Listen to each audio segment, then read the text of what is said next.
Greetings, everyone. It is I, Tantisner Van Dracovin, your Lord and Emperor here at the Dracovin Empire, and welcome once more as we dive into the world of tabletop. Today is yet another day where we enter into the world of darkness. We're going to be diving deep into the sets of games that we continually revisit, and today is more Mage The Ascension. So we're going to be looking today at more of the mage and their factions and groups, and as I've been doing, I've been not doing very in-depth talking about the various smaller groups, but the larger factions, at least for now. We might do some deeper dives into these groups a little later, but we're going to be talking about the Technocratic Union today.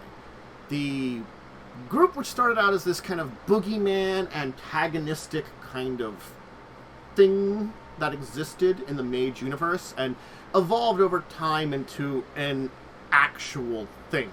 Kind of similar to when you started initially Vampire, the Sabbat kind of was boogeyman-ish and stuff like that. And yeah, they're considered probably a little bit more, I don't know the word, violent, villainous, less human than other vampires, but certainly they have evolved through time, as most of the World of Darkness factions have, to be their own things and to make sense and to have, like, actual organizations and group work. And Technocratic Union is not an exception there. They have evolved into a point in time where they are a reasonable faction to look into, and yeah, they have their moments that still make them perhaps a little villainous when it comes to the Mage The Ascension, but nonetheless, still could work.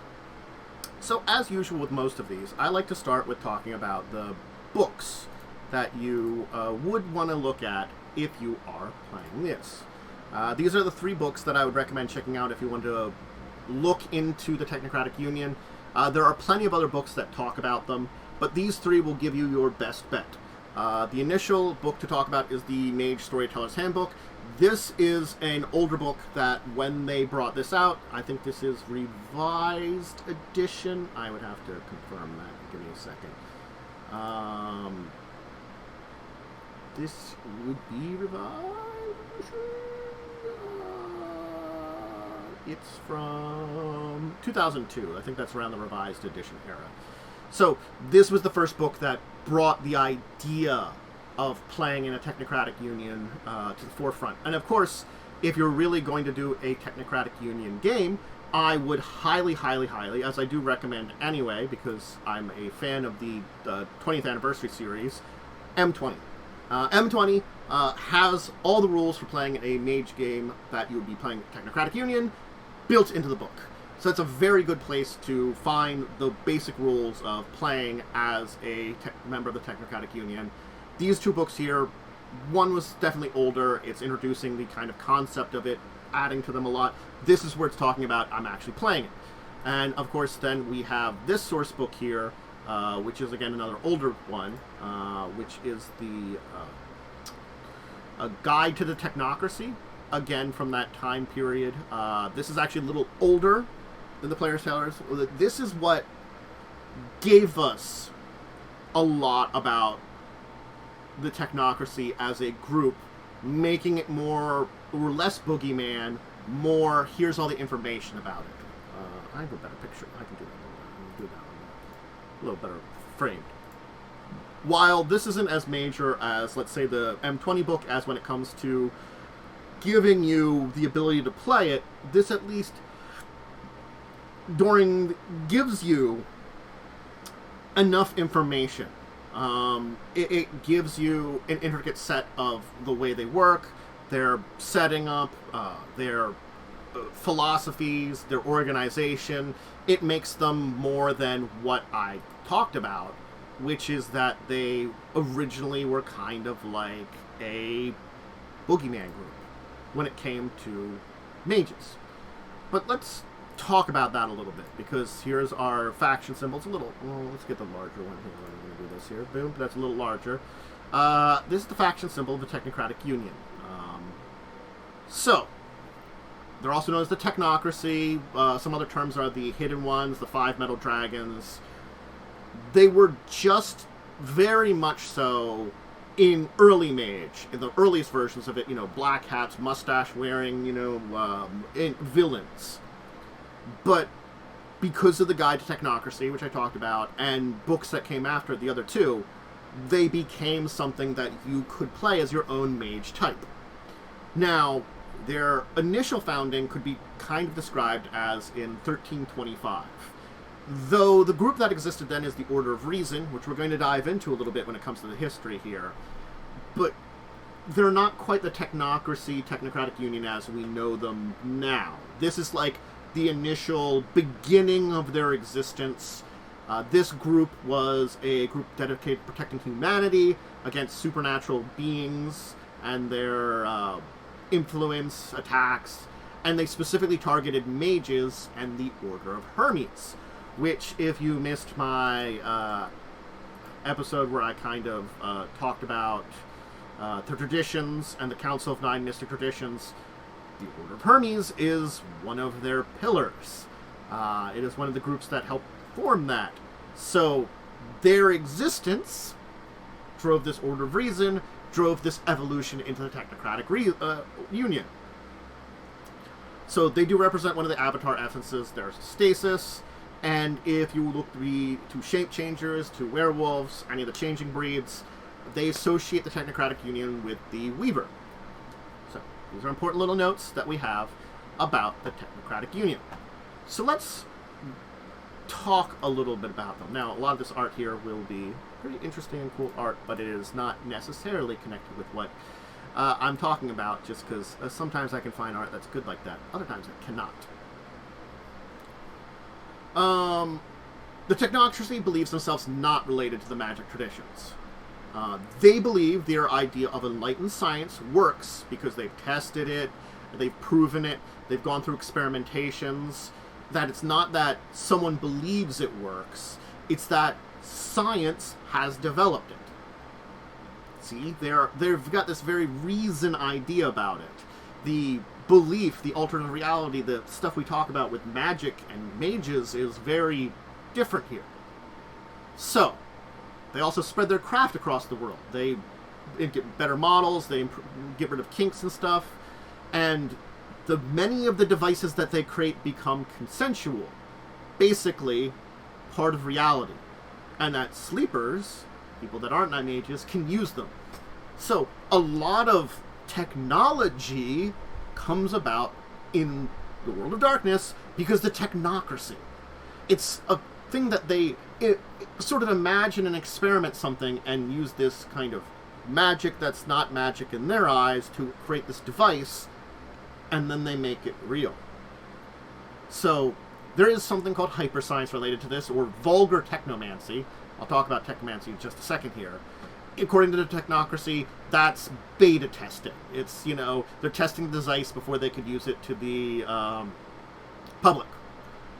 They do use the sphere model that the traditions kind of use when defining a lot of things, though it's a lot more metaphysical forces. They kind of have different names for them.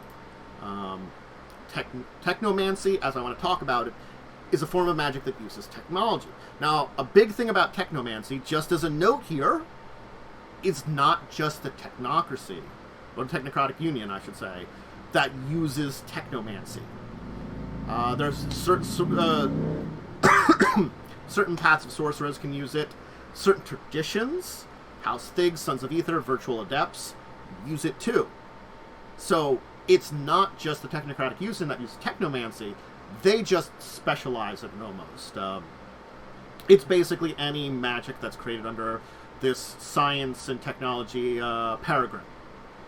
And remember, I talked about Paragrims when I talked about magic.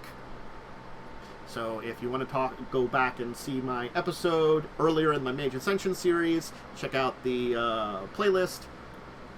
Talk about magic and how it exists in the world of Mage The Ascension. Technomancy is a Paragrim, basically. But the Technocratic Union has a Paragrim kind of on their own. Yes, it's technomancy, but it's kind of evolved. So, a thing about a big difference I can say between the Technocratic Union and the Council of Nine, who I've talked about now, is that the Technocratic Union shares what they develop and things with each other, and eventually does with the public. So, early Technomancers didn't have the same kind of power, strength that a member of the Council of Nine can. Never would they have that. But they bring what they developed to the masses. They offer things like health, peace, security, entertainment, wealth. The idea is that when we talk about the traditions and the way that they develop magics, they're very much so freedom, inner peace, developing oneself towards ascension, that kind of things. The idea of the Technocratic Union is that human frailties, pains can very easily be eliminated by their developments. And they're kind of following this idea of, rather than self-ascension, mass ascension for all mankind. They have this idea of bringing about a new level for humanity through technology. So they have a slogan: one world, one truth, one order. But it does have a lot of critics that exist out there. There's a lot that believe that this is a blind dogma that they use in order to fulfill their control. There's many that believe that the masters of the Technocratic Union are just kind of pulling the strings for their own agenda and really have lost sight of the world around.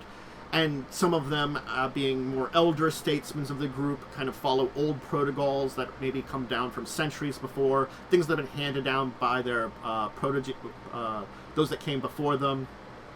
And they don't really question what they're doing, if it's right or wrong, just or anything like that a lot of times. And that can be seen in the rigidity that is the Technocratic Union. And another thing is, rather than allowing sleepers to choose for themselves, it believes in crushing competing paragrims that grow too influential, including other scientific things, other versions of governments, radical economic theories. That's the thing about the Technocratic Union, is they are built in such a way that they don't really allow for competition. And it has allowed them to kind of, perhaps in a way, stagnate.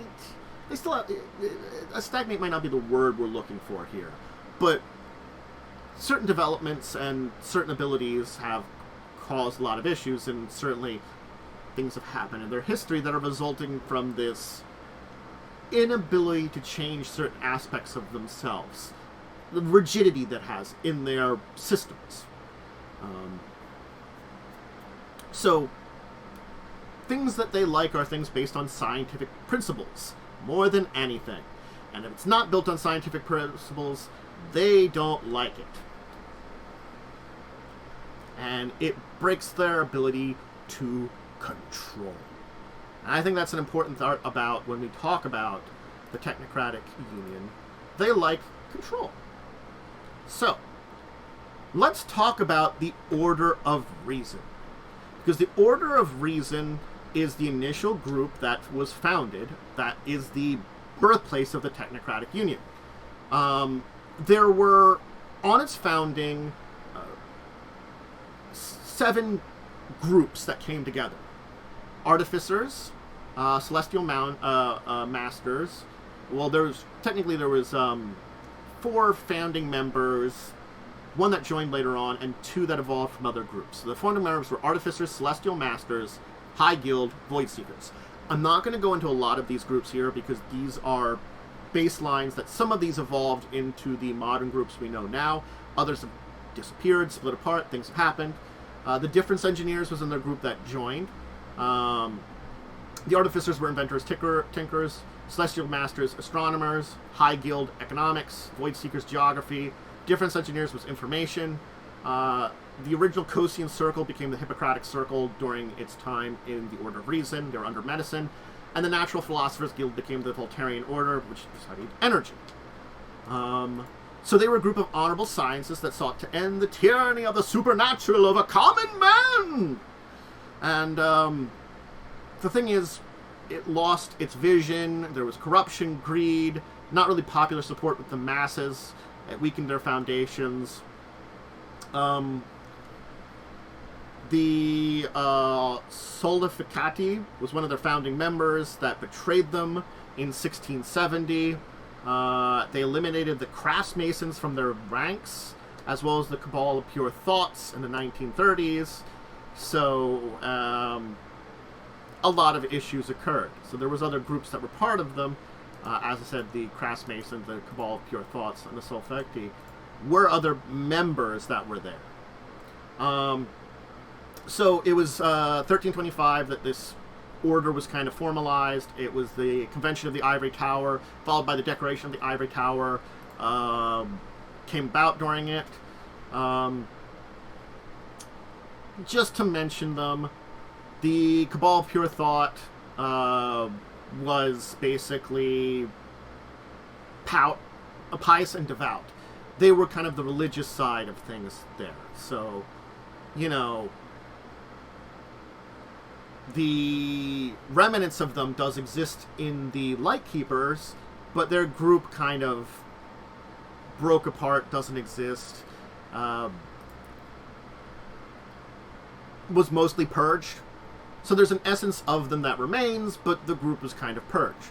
Similarly, the Craftsmasons were a spiritual forerunner that existed in there.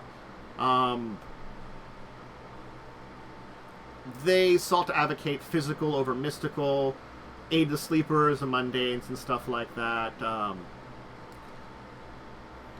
There was a feud with them and the Order of Hermes that actually led to the Convention of the White Tower and the birth of the Order of Reasons. So, it was their betrayal, though, that led to their extermination, with a combination of the Cabal of Pure Thought, High Guild, and the Kasfari, which, I guess we can talk a little bit about the Kasfari, as they are the covert agents. So the Kasfari is a group there. They're covert agents, and they are the predecessors for a much bigger group, which we will talk about in the future. Basically, the beginning of a group within the Technocratic Union. An important one to talk about. But for now, mentioning that they exist as part of this Order of Reason is an important thing. So the Craftsmasons, kind of gone, and the Sophani, the Children of Knowledge, they joined with, of course, the Council of Nine Traditions. They're related to both of them. So, anyway.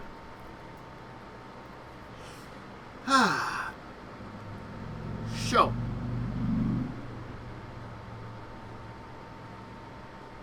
Anyway, they're their own thing now. They kind of were related to both of the councils. But the Order of Reason existed for some centuries and into the Victorian Age, and it was in 1951 that we have the change in things. We can talk about the what's called the reorganization into the Technocratic Union, because that was something that happened during this age period. Where we can talk about we had, before reorganization, we had the Artificers, Celestial Masters, Different Engineers, Hippocratic Circle, High Guild, Void Seekers, and Voltarian Order. They created the Technocratic Union. And of course the Kasfari was there too and became the New World Order, which we will talk about New World Order when we talk about the groups in the future. But, let's discuss the birth of the actual Technocratic Union. So, Prince Albert, a proponent of science and progress, basically reorganized this Order of Reason in London, in the Great Exposition. And the group became the Technocratic Union we know today, at least by name at very least. And a lot of these groups gained new names, gained new conventions. They evolved. The Hippocratic Circle, that was under medicine, became the Esculapian Order. The Information Analysis Group, the Difference Engineers, became the Analytic Reckoners. The Voltaic Order, which was energy, became the Electrodyne Engineers. Geography and astronomy combined together as the Celestial Masters and Void Seekers combined together to the Explorators. For mechanics, the Artificers became the International Brotherhood of Mechanicians. I'm butchering these a little bit. The Economics of the High Guild become the Invisible Exquesters. And for education, those that had been within the supporters of the Cabal of Pure Thought that kind of existed within them evolved into what became the Light Keepers. There are smaller groups within these larger conventions that are becoming known as guilds. There was some decades of instability, things going on, and, there was at least some time of renewed purpose after this reorganization. And a timetable headed by the Invisible College, which is what actually was the reorganization, the group that led this reorganization. Kind of like the members, the inner circle of the Order of Reason into the Technocracy is the Invisible College. And this group would eventually become known as Control, which we will talk about in 1897, which we will talk about as they further reorganize a little bit.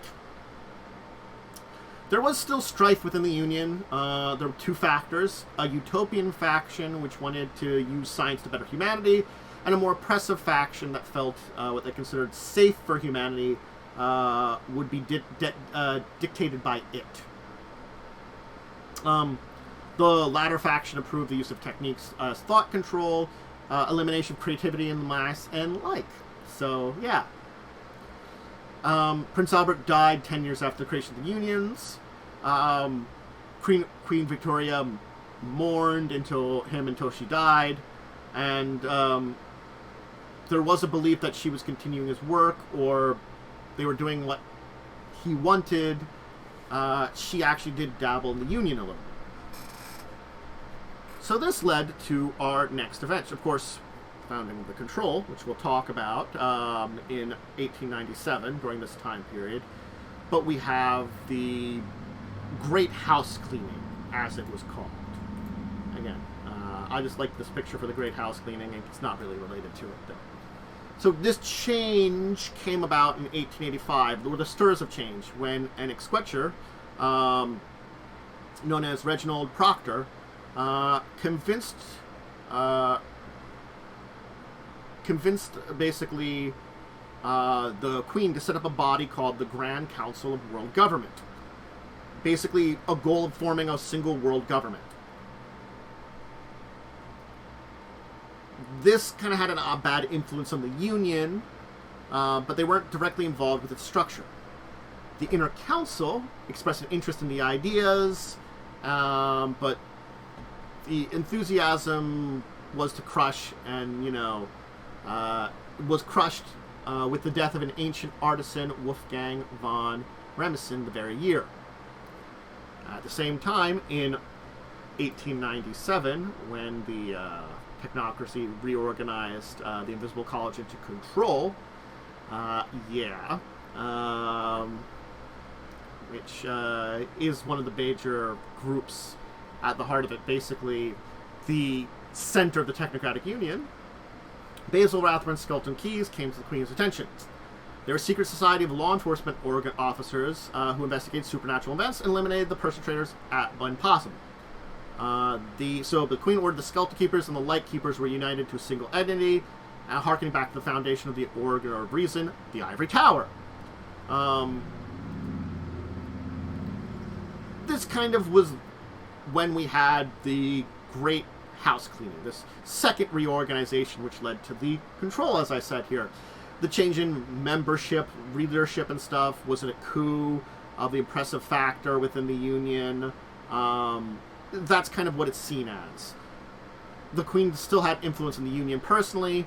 There was a shift Union-wide towards oppressive factor was seen, and, these conventions took new names again. Our Voltarian Order of Energy became the Endonite Engineers. They remained that. The International Brotherhood of Mechanics, the Mechanics, became Iteration X, so they changed their name. The Lightkeepers were now Law, Enforcement, and Education, were Ivory Tower. The Organic Sector, the Asclepian Order, became the Progenitors. The Economics of the Invisible Squetchers became the Syndicate. Information of the Analytic Reckoners became the Virtual Adepts. And Astronomy, Geography of the Exploiters became the Void Engineers. So we have these naming conventions once again evolving. Now, this led to a big thing that happened. And of course, if you saw my episode on the Council of Nine, you will know about this. Desertion. So, 1904, the Technocracy voted to eliminate the concept of ether from the consensus. This was a message to the engineers to stay in line. Ether was not central to their methods, but it was an important part of their ideology, so they rebelled and went to traditions, taking them with a number of their secrets of the Technocracy, and most of the remaining utopians throughout the Technocracy joined them. So, our friends, the Endocrine Engineers, become the Sons of Ether in the 9 traditions. And we can see that there's remains of some other groups that are still existing with the Technocracy going with them. The Utopians, who mark back to an older time period. Now we enter into a new time period. The Great War. World War I.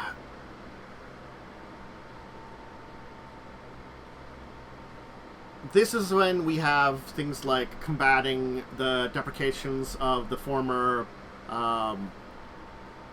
Electrodyne Engineers. Sara Vigoro of the Ivory Tower realized the need for subterfuge and guile, and created basically another methodology called the Operatives.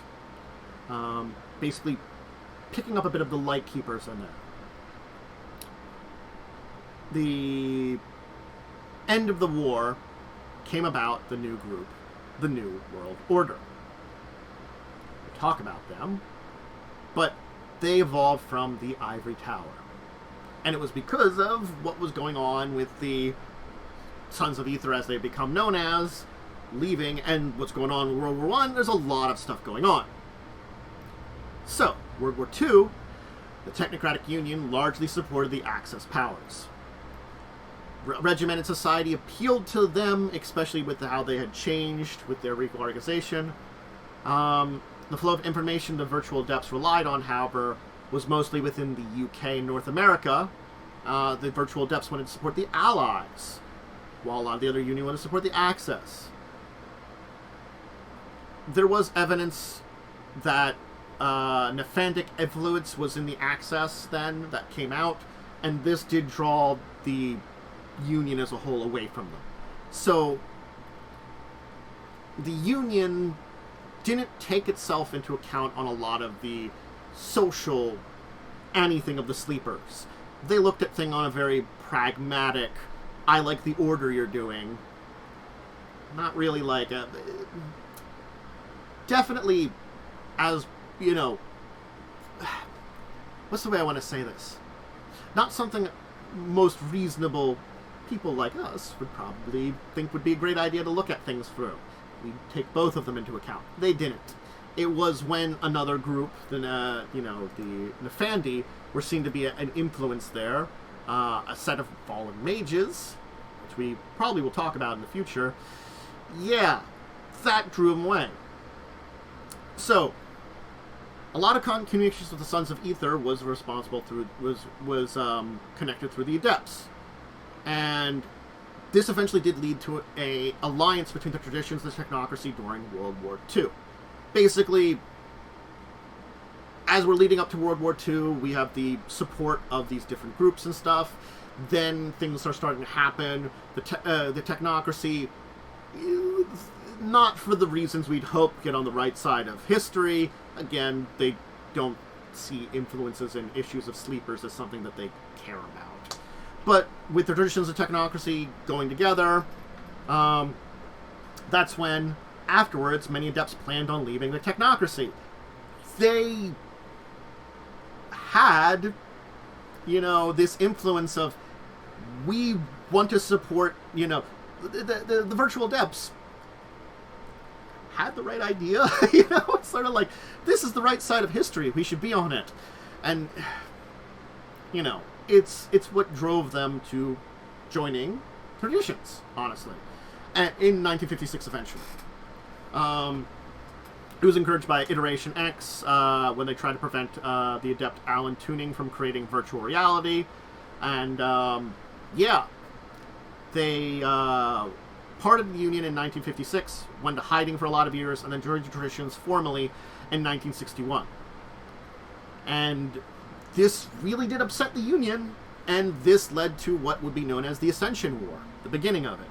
A major part of Mage storyline.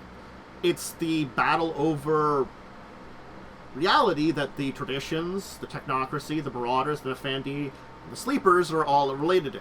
The sleepers being normal people.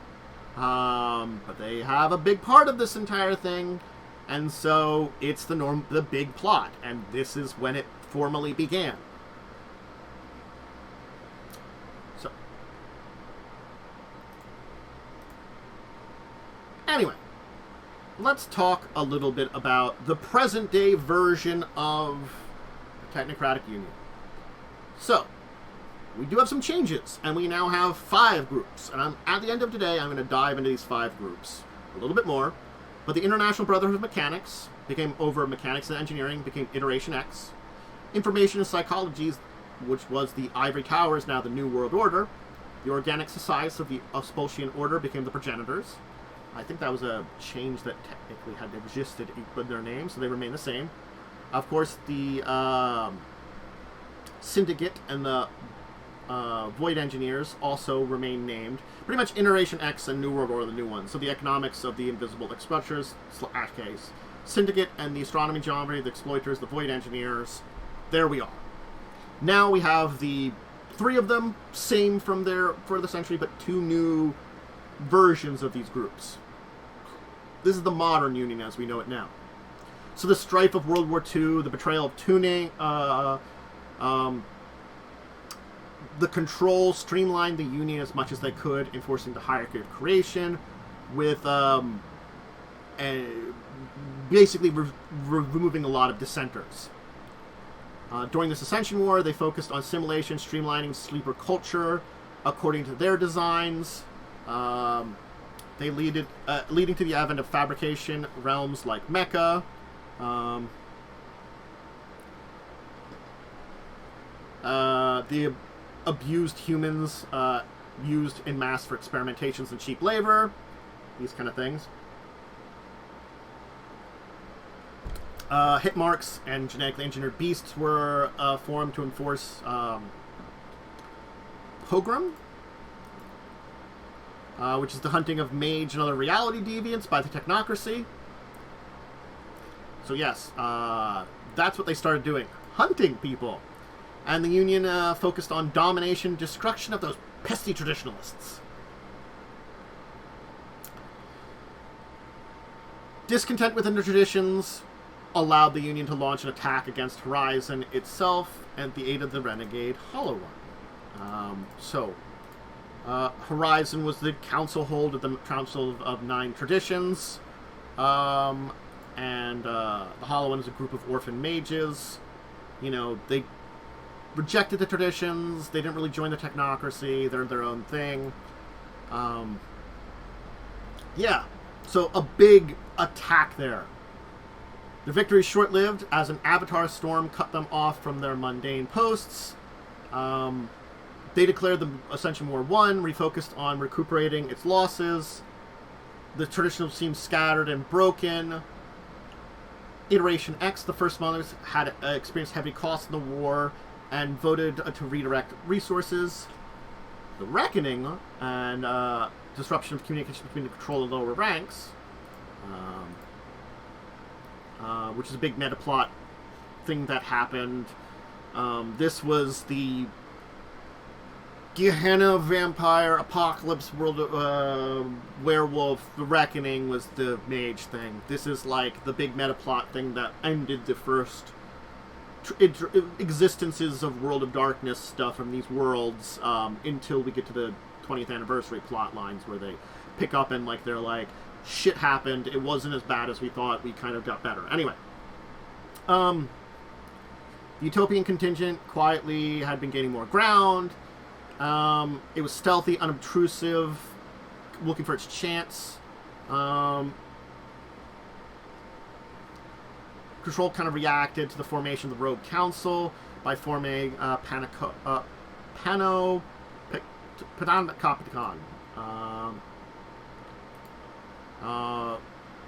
which enforces a lot of the Rogue Control's control. I guess is the best way to describe it.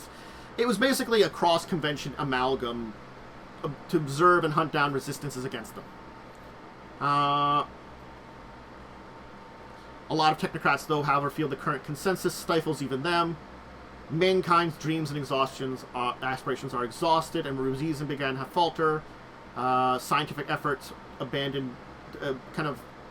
have abandoned pure discovery to search for the next marketable novelty, marketing tool, and putting them in risk of paradox.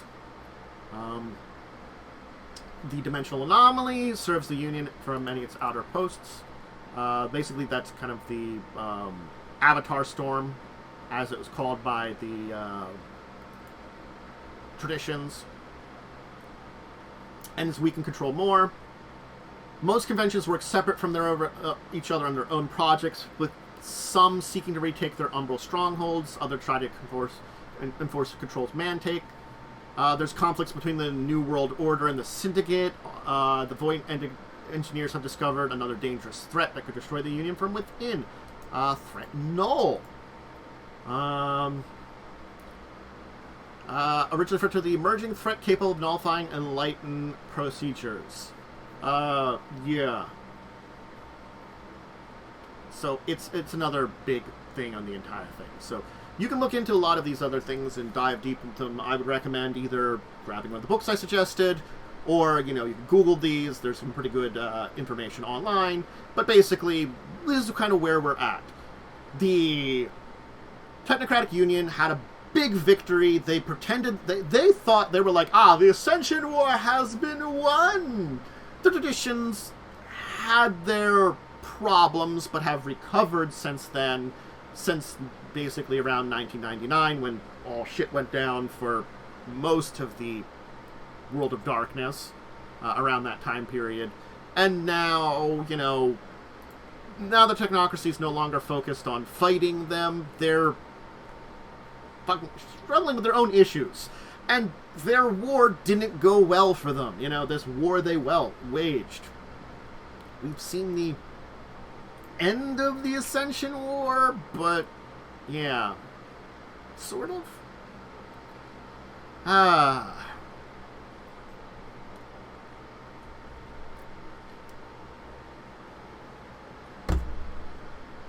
So yeah, it's they did offer 5 scenarios for the Ascension War plot, but basically something that's a little bit of all of them is the actual thing. So if you want to check out what these happened for the Ascension War, and this big thing that was a big part of the Technocratic Union, the Ascension book is the one to suggest. I can actually get you a picture of that. I didn't have that ready, because of course I didn't. Put that right there for a second. There's the Ascension book, so you can see it. It's a very tiny version of it. It's best one on short notice. Anyway, let's move on, though, because we do want to talk about the Technocratic Union a little bit more, and there is more to talk about, like their structure. So now that we know a little bit about this Technocratic Union, we're going to talk about the conventions of the Technocratic Union before we end today. Let's talk about their structure as a whole, because it is a vast monolith to the outside eye, when you get inside, you can see how fractured it really is, especially in this time period now, the Final Nights. Again, Final Nights is the time period we talk about when we're talking about post-2000s, a lot of times. Again, I think I've talked about this before, just noting it. So, on a base, they regulate sleepers that work for them as paid workers. They have no real knowledge of hyperscience. Permanent employees are called extraordinary citizens, who are effectively technocratic hedge mages. And these two groups work across the Union and part of every convention. So you have your extraordinary citizens, your Technocratic Union mages, basically. And then you have your just normal people who work there at the various companies that they are. So after that, a technocrat is assigned to an amalgam. A work team very similar to Cabal. Cabal being a group of mages. Every team of agents has a supervisor who sends it to the field to act on the Union's behalf. The supervisor can come from any of the 5 conventions, but is usually chosen for his expertise in a specific field. So it's whatever job this amalgam has to do, we're going to assign a supervisor from a convention that's related to that. New World Order reps coordinate espionage. Progenitors supervise missions in which dangerous life forms threaten the world. Voyage engineers dominate missions involved with the Gauntlet, basically the spiritual world. Syndicate reps manage the most profitable front operations, and Interation X officers excel at planning surgical strikes. Each may also enlist a coordinator, an agent who uses advanced correspondence procedures to maintain surveillance and communicate with members of the team. So that's what they get. They might have a coordinator depending on the actions. And protocol dictates that a technocratic amalgam what they can and cannot do in the field. All agents remember that technocracy is not recognized a legal enforcement agency. There are cells in the citizens, cells of citizens in the FBI, CIA, and other civil societies.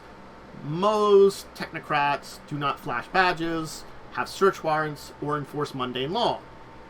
Though sometimes the traditions say they do. It has its own code of behavior, the Precipice of Damien. Although enforcement does tend to vary depending on the dominant convention over the amalgam and the overall loyalty to the inner circle.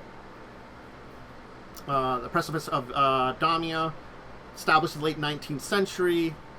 There are basically 6 of them. I'll go over these briefly.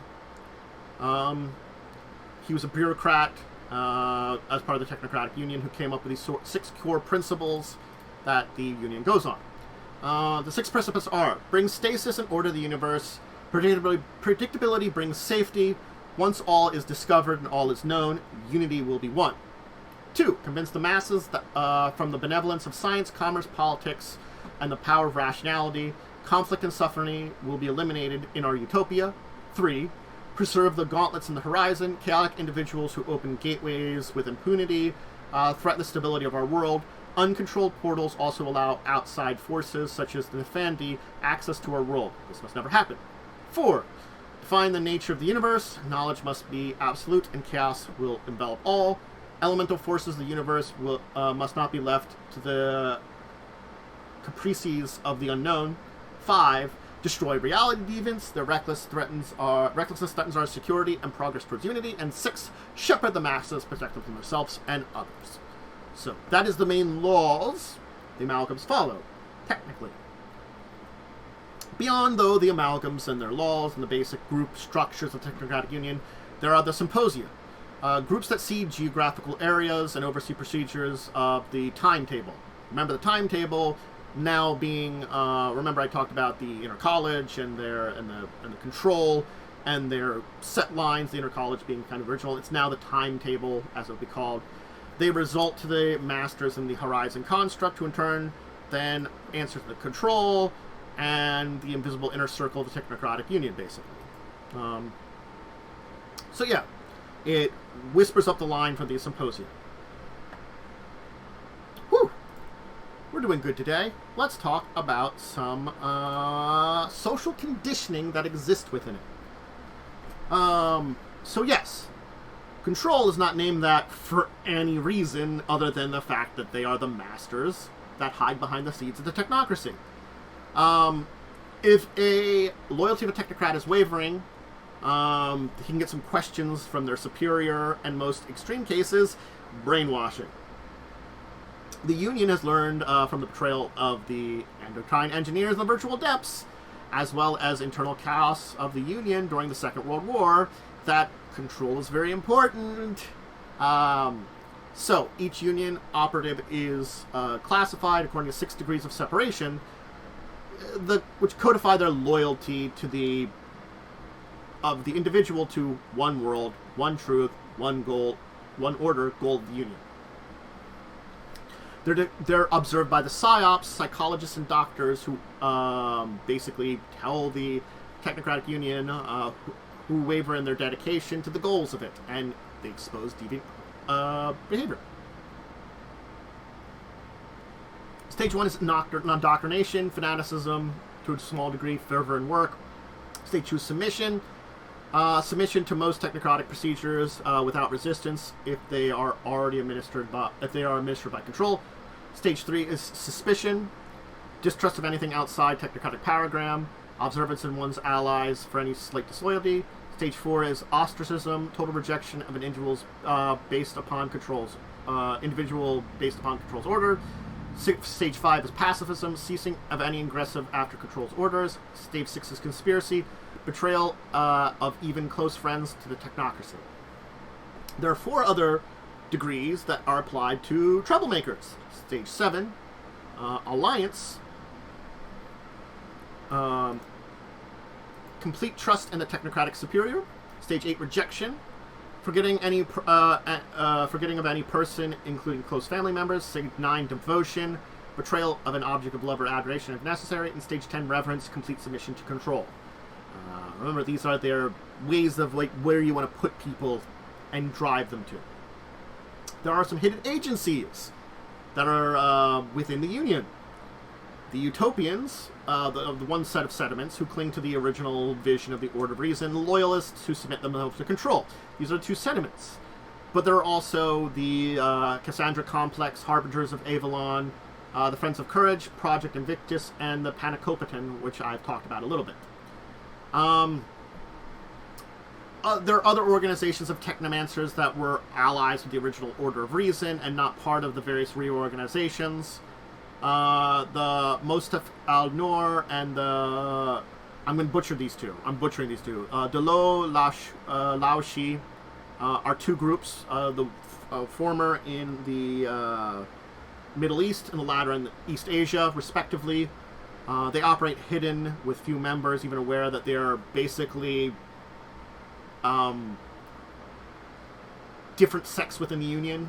Effectively, these are groups that are technically in the Union, but kind of not, because they're specifically for these regions. So yeah.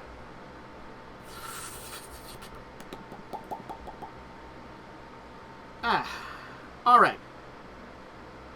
Let's finish up today by doing a little bit of diving into the 5 conventions of the Technocratic Union. And that's how we'll finish up today. Let's start by Iteration X and talk about them a little bit. Also known as the Clockwork Convention, they focus on inorganic sciences like physics, artifice, cybernetics. They have the idea stronger, faster, better. They specialize mainly in forces, and cybernetics, computing, robotics are some of their best abilities. Their overarching goal is the creation of better tools to aid humanity. They strive to emulate the men who first discovered fire and the wheel, elevation to new heights. If you want to dive deeper into their history, go ahead, you can. But I'm trying to just go over some basics of them for today. Maybe that's something I'll do, is dive deeper into each of the individual members, like I've talked about maybe doing for traditions at some point in time. and their each individual histories and such. But yeah, we'll just go over the basics of these today, and we'll dive deeper into them another day. So, after them is, of course, New World Order. Yes, we've talked about them, or NWO for short. They're a secret police within the Technocracy. That's the easiest way to look at them. They're dedicated to shaping, guiding information in progress of the collective will of the masses. They're responsible for much of the processing of reality deviance and advancing the goals of the timetable, which I've talked about a few times here, of course, being the plans of the inner circle of the core of the Technocratic Union. They specialize, of course, in mind. There are things man was not meant to know. If you remember the NWO, your job is to keep the people from knowing about these things, as it could destroy humanity. You perpetuate this fiction not because you are cruel, but because you are, or because you're an enemy of the truth. Because you're not cruel, you don't want truth to go away, you just want society to not be hurt. It's better for the masses to believe your truth, the capital T, instead. It's safer, simpler, best of all, and if enough people accept it, it becomes real. And you hunt down things that should not be, erase violations of your capital T truth, and eradicate those who are too stubborn or foolish to accept it. You're doing this for their own good. And everyone has potential is worth saving. That's your New World Order for you. As a basics. The Progenitors. They're doctors, masters of medicine, dedicating themselves to biological science. They master the sphere of life, and employ tools of genetic manipulation, hyper-advanced surgical techniques, and sophisticated drugs to constantly push the envelope of medicine. They sometimes work closely with Iteration X, especially in fields of cyber technology and artificial body parts. The most fit must survive. Evolution has taught us to better adapting organisms will always displace less fit ones. The difference between Neanderthals and humans were minuscule. Neanderthals made tools, complex social structures, and even language. But our ancestors' cerebral cortex was just a bit more efficient. They possess the power to make humans better adapted, more fit. Thank you, motorcycle. They possess the power to make humans more adapted, more fit, and better able to survive. It falls to the progenitors to use the power wisely and gift humanity with the immortality, perfection, and immunity it requires. Life itself is their purview. All that grows changes. All the growth changes and looks of the universe in... All that grows changes and look at the universe in wonder. So, amongst all of the Technocracy, the Progenitors is the most vehement in their dislike of reality deviance. They cite New Age healing, homeopathy, holistics, and other superstitions as dangers for humanity as a whole, teaching the masters to rely on power of illicit magicians and charlatans instead of relying on controllable forces that should be and will be amenable for everyone. That's a Paragrim mage. Let's talk about the Syndicate. So, it is one of the most reviled conventions even within the Technocracy. They control the flow of money and trade among the masses as well as the Union. You know, it leaves them very unpopular position, often being blamed for perceived shortcomings. The Syndicate, however, know that they are the glue that keeps the Union together, and the Technocracy wouldn't function without them. They focus on entropy and prime.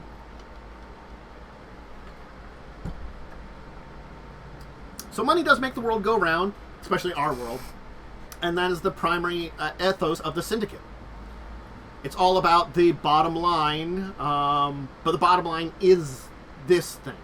The masses want a consensual reality where they have a say in what goes on. The Union gives the masses exactly what they ask for, and the Syndicate continues to do so today. Traditionalist propaganda aside, the common man does not want to fight for awakening. The masses want something simple. They want to live. And what the Syndicate sells the masses is control, a stable system where they can pursue their goals without fear. They find their niche, they can work, raise families, contribute to of full and complex worth to their fellow men and women. This is what control, and this control is about trust. Governments, corporations, banks, and oneself. They just have to embrace their creativity. They just have to embrace their creativity, and the Syndicate does the hard work selling it for them. The Syndicate believes in humanity. They see the absolute value and worth in every human being on the planet. Everyone has a place on the bottom line. Every CEO needs a board. Every manager needs a team. They don't believe in enlightenment for all. The Syndicate aims to be shepherds of progress and prosperity all the same. They create a system which anyone has the potential to succeed, where anyone can look at their bank account and their home and car and say that they earned something with their labor. So, as much as the Syndicate is looked upon negatively because they are the money-first group, they do have a very utopian way of looking at it and wish their systems to actually be in place that everyone could succeed in. A very unusual point for them. They are unique in a way because of that. An interesting one to think about. Finally, we will talk a little bit about the Void Engineers, of course. Our friends, the Void Engineers, look to spirit in a way. The place for humanity is not the stars. Not only Earth too small by far, but is dying. Just look around as you see pollution, crime, war, size, terrorizing the world, and it's taking the world with it. No matter, we've seen the glory of the universe. Humanity, for the better part anyway, can settle where we have explored. We've already released primitive rocket technology to the masses. Soon begin to encourage mundane versions of our deep universe vessels. When you have settled on dozens of worlds, the problem of Earth will no longer seem important. And for us, what will we do then? We've always been explorers. Even before our work settling the near world is done, we'll be gone again, pursuing frontiers of knowledge. We hope that the masses will come with us, for unity lies in seeking. So, the Void Engineers are one of those groups not depicted as entirely villainous, in comparison to a lot of the other conventions. They have a lot more relatively tolerant views. They view the digital conflicts with the Sons of Evilers in a very sporting manner, much to the annoyance of their colleagues, the Technocracy.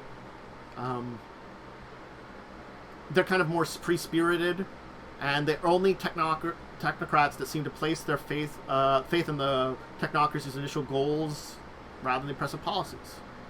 So they're kind of like a little different, They're going against threat null. That's their war, So they're busy with that. They have our attention told. And, the battle against the others is just not as important. But yeah, that's a basic of the Technocratic Union. And as I said, I probably will have a time period where, like, I want to dive deeper into traditions. I'll dive deeper into the current conventions of the Technocratic Union. I might do a day where I do a couple of each of these things. Like, I do maybe, like, these different subgroups within the larger groups, kind of like I did clan videos, except I'll do, like, instead of doing one for one short video, I'll do 2 or 3, convention video, or 2 or 3 tradition video sometime in the future. But as you can see, the Technocratic Union does have its almost villainous arc or villainous nature in comparison to what we see as the traditions and mages. But it certainly hasn't evolved in a way that it's not really a villain per se. They do want to help the world, but they have a mixed bag on how they see that help and how a lot of them interpret that help, and not only that, how a lot of them honestly help them in a way. There are things that they see in the world, and they want to fight against it. But they're looking towards the masses a lot of ways. Now, granted, there is this idealism a lot of times of control, of influence of we know best, and the dislike of the differences, reality differences they call them. And that is and the extreme sides of this that has led to hunting of reality deviance has honestly given the technocracy a bad name. And there are parts of it that live up to that bad name, but there are parts of it that have better intentions, that look to things in a different way, that look to reality in a different way, and look to... It's not as monolithic as you'd think, and certainly control is very powerful. But there's a time and a place for all that, and certainly plenty of places for members of the Technocratic Union to have reasonable adventures that they're not hunting down a reality deviant. There are worlds and things to explore that are incredibly interesting. And that's another reason that I think the modern, new version of the Technocratic Union is probably the best version of it when it comes to adventures. I would recommend you could definitely have a storyteller that runs a Technocratic Union game. And it could be very fun. And it would have these stories. And the villainous connotations, I mean, similar to maybe a Sabbat game. The villainous connotations exist there. But each individual is their own, and there are stories that go beyond that. Especially much more than when the Sabbat and Vampire, or something like the worm-tainted creatures werewolf, Technocratic Union doesn't really match up to those. At all. They're not villains. They are a group that has their way of doing things. Believes in it. And, honestly, it's very interesting. So, I think that's a good place to leave it today. I think we've dove deep enough into the Technocratic Union for now. We'll probably revisit in the future.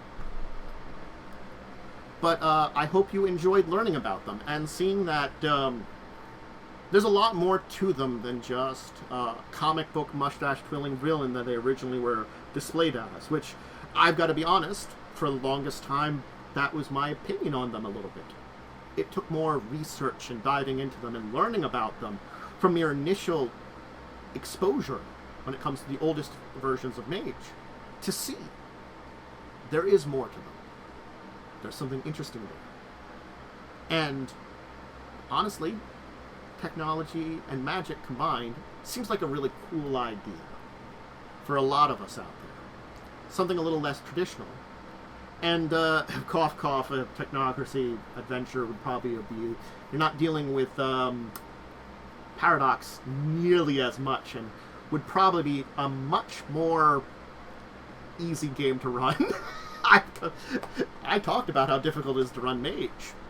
Because of, in my opinion, because of paradox and magic and its insanity of being anything. Technocracy is a good way to go about that. Maybe you want to dip your toe in first before you go full in. Maybe it's a good place to start. Technocracy game. Anyway, this will be up on YouTube. If you're watching it on YouTube, hi YouTube! I stream this on Twitch. I stream these tabletop streams on Tuesday, Thursdays, and Saturdays. Make sure to check them out. Tuesdays, Thursdays, early afternoon. Saturdays on late mornings. So you can definitely check all those out. If you're watching this on Twitch, always check it out on YouTube. Uploaded a little later, slightly edited. That'll be up usually a day or two afterwards. Other parts of my schedule, of course, are Mondays, Wednesdays, and Fridays for gaming on Twitch, discussing Tabletop, which is my tabletop discussion show, which goes up on YouTube on Saturday evenings on Twitch. And I have live games like Buccaneers of Shackled Sea currently going on as of this video. Up on Twitch, also goes up on YouTube. All those things are there. For YouTube, I would suggest, please give me a subscription, give me a like, give me a comment. These are great things. Tell me what your experience with the Technocratic Union would be. If you're watching this on Twitch, leave a follow and just drop a line. Just like my good mod Blaze did say hi as they're kind of chilling out and hanging out. Just learning a thing or two. Anyway, Other great ways to support, hey, you can always do things like subscribe on Twitch, join Patreon. Great place to check out what I'm doing, my schedule, and my brain farts of information are my Twitter and Discord. I usually get my schedules and just occasional brain farts of information. Anyway, I'm going to get running. I hope everybody has a great rest of your day. Enjoyed this video, and I'm going to say until the next time, farewell.